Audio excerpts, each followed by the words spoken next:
Well, welcome back, everybody. This is Module 3 of PMBOK 5th edition.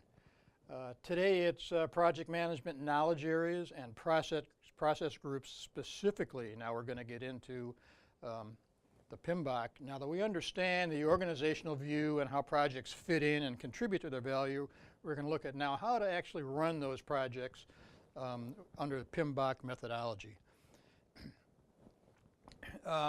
As you see here, this is Chapter 3 of the PMBOK, so you need to read that yourself to reinforce this knowledge here.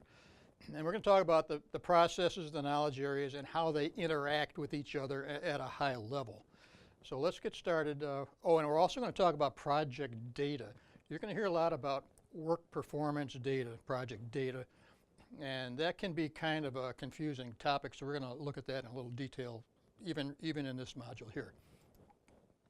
So let's talk again, let's reinforce what project management is all about.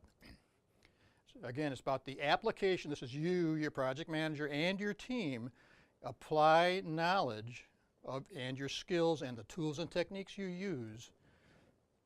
Apply them to your project activities. Why?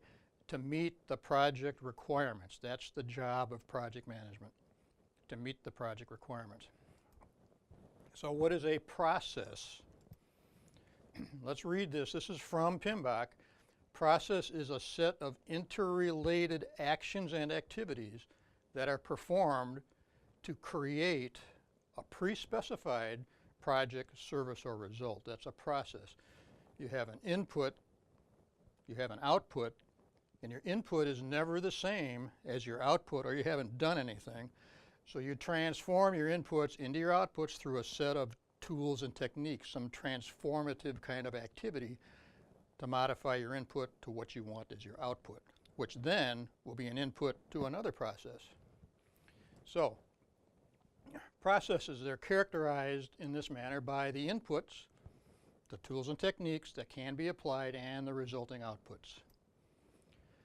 Now, even though in your PMBOK, when you look at the various input, tool, techniques, and output diagrams, of which there are several different kinds that we'll talk about, even though you look at them and they do not specifically cite these things all the time, although most of them do, but if they don't, still, your organizational process assets and your environmental factors need to be considered